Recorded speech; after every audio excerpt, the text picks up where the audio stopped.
Now I've got a lot to talk about today with Elimination Chamber and Battle in the Valley and various other things, but before I get into any of that, I do want to tell a funny story that happened during the Elimination Chamber viewing party that I attended on Saturday. So we're watching the pre-show and we're all talking and everything, and all of a sudden Tony Khan's favorite MMA/professional wrestling journalist, Ariel Helwani, came up on the screen as part of the panel, the roundtable discussion going over all the matches during the pre-show, and he was talking specifically about Sami Zayn and what he means to Montreal. And my friend, who was also the best man at my wedding, who is prone to... he's prone to two things. One, saying wildly inappropriate things about people, and two, making wildly correct predictions. And this was a situation where he managed to get both of them. And it was just this weird psychic moment of his where one of his inappropriate jokes just landed like anything I couldn't even believe. But anyway, so we're listening to the show, and then my friend, he just says out of nowhere, completely out of the blue, completely in character for him, it's like, you know, Ariel Helwani, he looks like a guy that has paid women to pee on him. Like, that's a thing that he would enjoy. Like, this is a man who has spent his money to have women pee on him. And at first we were like, again, it was normal for this friend to say something like that, so we were just kind of like, yeah, right, sure. And then literally seconds later, Ariel said this. And I cannot wait to feel it, to live it, to have it just shower all over me. The timing of it was just so perfect that we all just burst out laughing.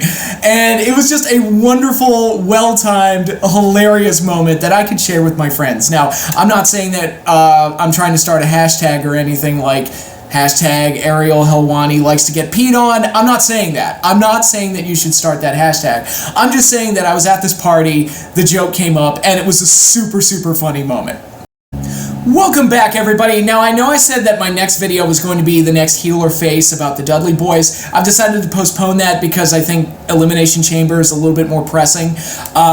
Some would say I'm even a little late getting this review out, but I wanted to see the follow-up on Monday Night Raw just to see how everything would play out for Sami. Turns out almost nothing happened. I could have just easily just done my review of Elimination Chamber right after the show and just talked about it then, but that's the hand I was dealt. I thought maybe they'd do something on Raw major.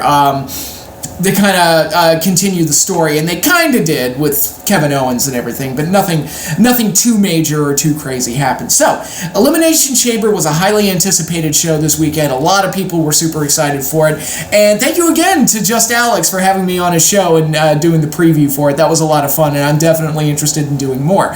But before I jump into all of that, just want to make sure to remind everybody to like, subscribe, hit the little bell icon so you get notified when I post new content, and also check me out at Weekday Warriors of Wrestling. We just recently posted our latest episode talking about the current state of AEW. So, you can also follow me on Twitter at PatrickGBook. I'm going to have some updates on the book coming up soon. If everything goes according to plan, some cool stuff is coming out in regards to the book. But now, let's get into Elimination Chamber. The rest of the card wasn't bad. It's just that we only cared about the one match. Like, the rest of the card could have been terrible, and no one would have cared, and the rest of the card could have been absolutely amazing, and I still don't think anybody would have cared. But it's nice. But really, we were just there for the Roman Sami match. In regards to the rest of the show, I thought both chamber matches were solid. You got some good action. Montez Ford is a completely crazy Spider-Man person. You got Logan Paul interfering and costing Seth the match. I probably would have handled that a little differently, but regardless, I thought both matches were fun, action-packed, multi-person matches, the type of thing I've become kind of numb to, but still enjoy on some level.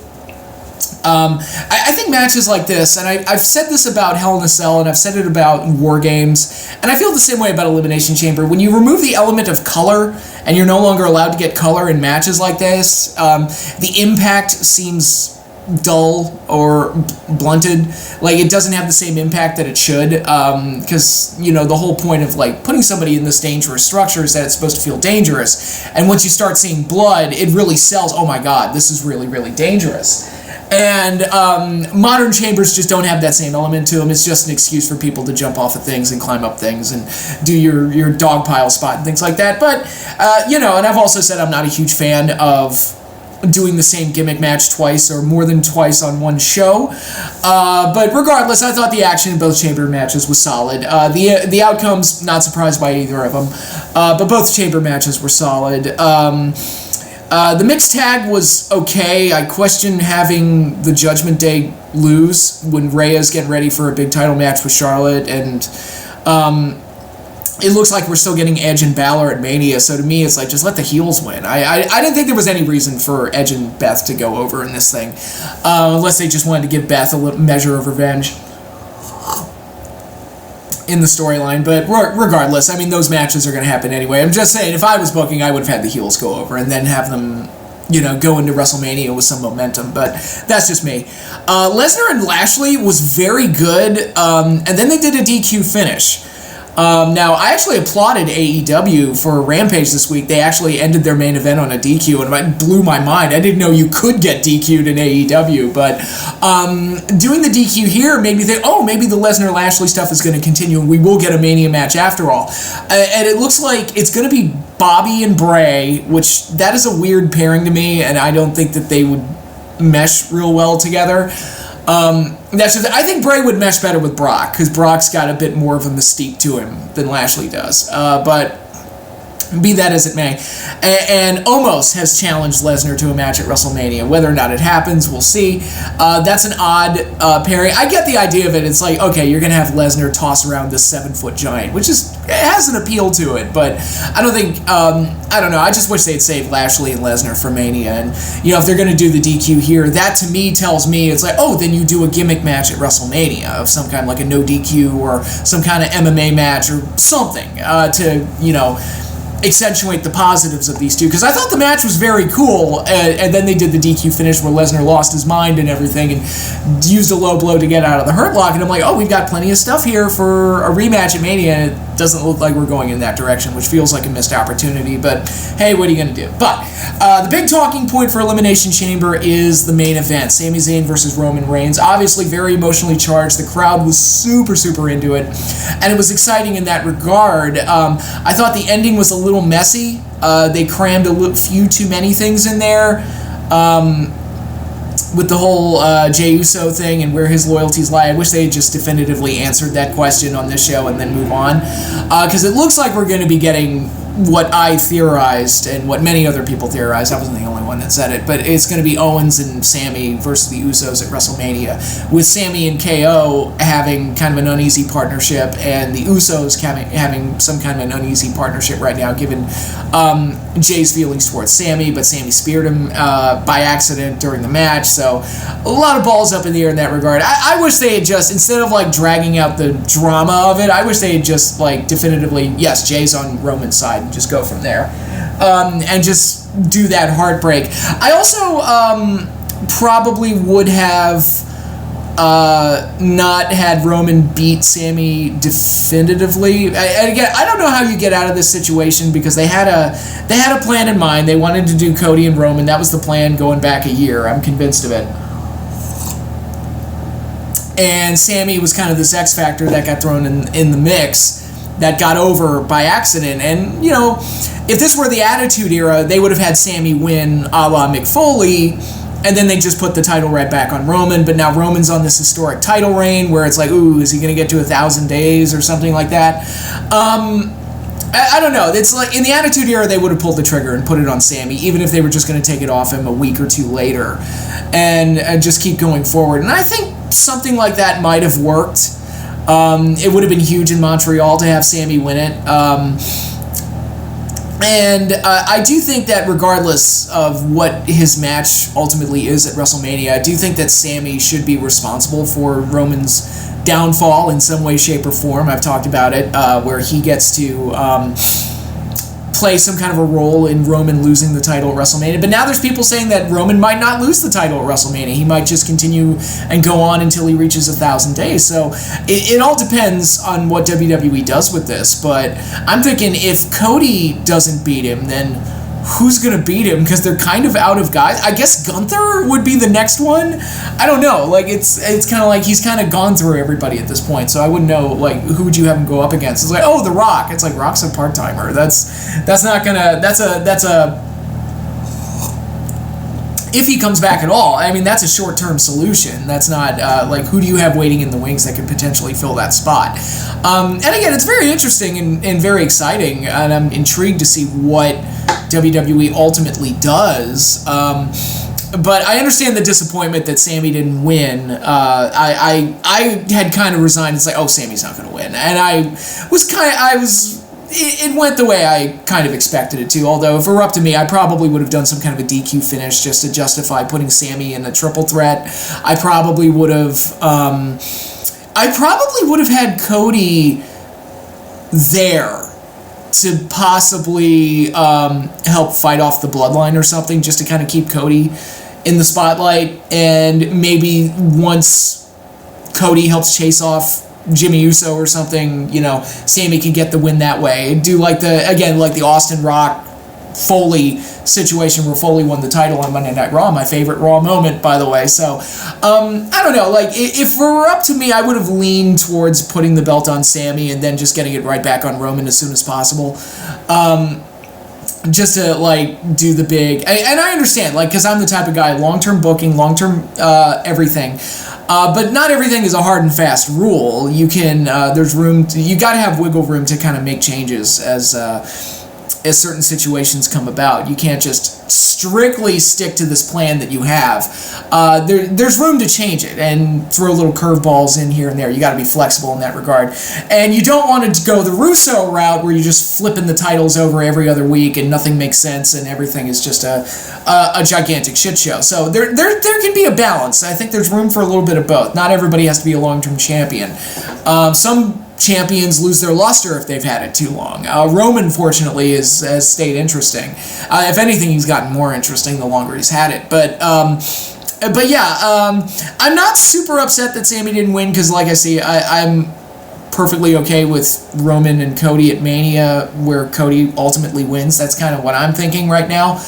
But again, it's very interesting. It's very interesting. I still don't know exactly how this is all going to play out, which is pretty, credit to WWE for keeping me on my toes. So there is that, and that's pretty much all my feelings on Elimination Chamber. Again, not a pretty exciting show for the most part, very entertaining, and the main event worked, even if you didn't get the result that you wanted. But I'm willing to give WWE a chance and see how this plays out. Now, I know this, I've been as hard on WWE as anybody. Nobody's been harder on WWE than me. But this is a situation where I'm like, no, let's see where it goes. And if it ends up sucking and they shit the bed at WrestleMania, then I'll be the first to admit that it was terrible. But for right now, it's still working for me, and I'm intrigued to see what role Sami has to play in Roman's story moving forward. So those are my thoughts on Elimination Chamber. The other big show that happened on Saturday, which I didn't get to see until Sunday, is New Japan's Battle in the Valley, their big U.S. show, and really was sold on one person, not even one match. It was sold on one person. That's Mercedes Money, the former Sasha Banks, and her first match since leaving the WWE. So it was an exciting show in that regard, and the show sold out for that reason. And I've said before, like, look, in a previous video not too long ago, I was a little critical of her for a few reasons, but I'm not denying she's a needle mover. She generates interest, and I think she's a big get. And I think having her on that card is what drove that sellout. I absolutely believe that. And it also helped drive the numbers up for the subscriber number for New Japan World when it was rumored that she was going to show up at the Tokyo Dome. All of that is true. However, I still say that her debut at the Tokyo Dome was a fiasco. Did not go well. Didn't make her look good. Didn't set up the match well. It didn't come off well at all. Everything about it just didn't work, and it was I was getting Shockmaster vibes while watching it. I'm like, that went about as horribly wrong as you could possibly go. So it's not a good start, and it's a bad first impression for Mercedes in this new journey of hers into life outside of the WWE. So we get into this show, and I'm a little nervous. Obviously, it's like, okay, I'm going to check it out because she's still intriguing, and I want to see what happens, but a little bit of my excitement for her was dampened after what I saw at the Tokyo Dome. But then you get to the show, and the rest of the card, again, it's kind of like we're here for the one match. The rest of the card was kind of normal New Japan stuff, not terrible, but not super exciting either. Jay White's leaving New Japan. That'll be an ongoing discussion of where he ends up. I think he's a better fit in WWE. Personally, I think they have more room for him. AEW, I think he would just get lost in the shuffle. Personal opinion. I think AEW's roster is bloated enough as it is, and they're not going to know what to do with him. Again, that's my personal opinion. Whereas WWE has more TV time to at least utilize him and do something with him. But the match with Eddie Kingston was a nice send-off. I'm not sure about David Finlay being the new leader of the Bullet Club. I'm like, really? Is that where we are right now? Okay. The Homicide Tom Lawler match was fine, and some of the light heavyweight matches were fine. It was just kind of normal New Japan stuff. And the closing match, Okada and Tanahashi, a few years ago, they were having the most amazing matches in the world. This kind of felt like they were doing their best hits album, where it's like, yeah, I've seen this. It's not bad. It's good, but I've seen this all before. It's kind of like watching. God, what's a good example? It's kind of like it. I mean, I don't want to compare it to Undertaker and Kane because that got terrible after the Inferno match in '98. Like Undertaker and Kane is just pretty dire, but it's AJ Styles and Christopher Daniels. That's my comparison. Where it's like, look. Early days TNA, amazing. Later on, once you get later in the decade and they're still feuding and having matches with each other and doing the whole stupid Claire Lynch thing, it's like, okay, look, the matches aren't bad. It's just that I've seen them a million times and there's nothing new they can do with each other. And that's kind of where Okada and Tanahashi are. And, I talked about who's going to face Roman. Okada needs some fresh blood to work with because he's done... Jay White's leaving, but he's worked with Jay White a million times. He's worked with Naito a million times. He's worked with Tanahashi a million times. It's like he needs some fresh blood to work with, and maybe this angle with Noah that they're doing is a way to do that, where it gives him some fresh faces to work with. But any case, the rest of the card is just pretty standard New Japan stuff. Nothing exceptional, nothing bad. It was just kind of there.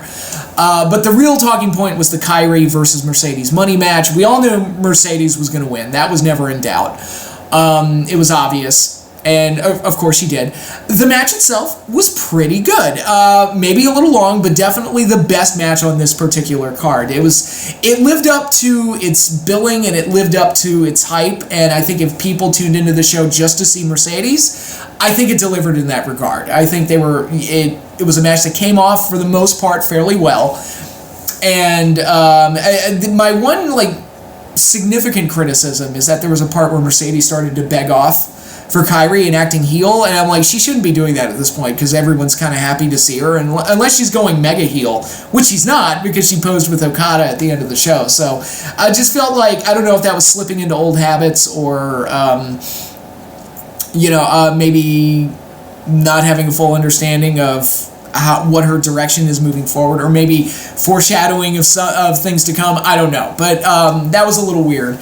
But the match itself overall I thought was quite good, and I think if you tuned into the show just to see her, I think you got your money's worth. I think it was overall a very good match, easily the best thing on the show, and makes me feel a little bit better about Mercedes moving forward, because like I said, that Tokyo Dome debut was the pits, but this was much better, and I think left a better impression of Mercedes in everybody's mouths, and I think she will continue to be an interesting attraction moving forward. So I am interested in seeing where her journey goes and where everything with her plays out moving forward. But I think I've rambled on enough. That is all I have for you now. Thanks again, everybody, for watching. And again, be sure to check me out on Twitter, Weekday Warriors of Wrestling, and various other things. And again, like I said at the beginning, like, subscribe, hit the little bell icon so you get notified when I post new videos. But that is all I have for you right now. Thanks again, everybody, for watching, and I will see you all later.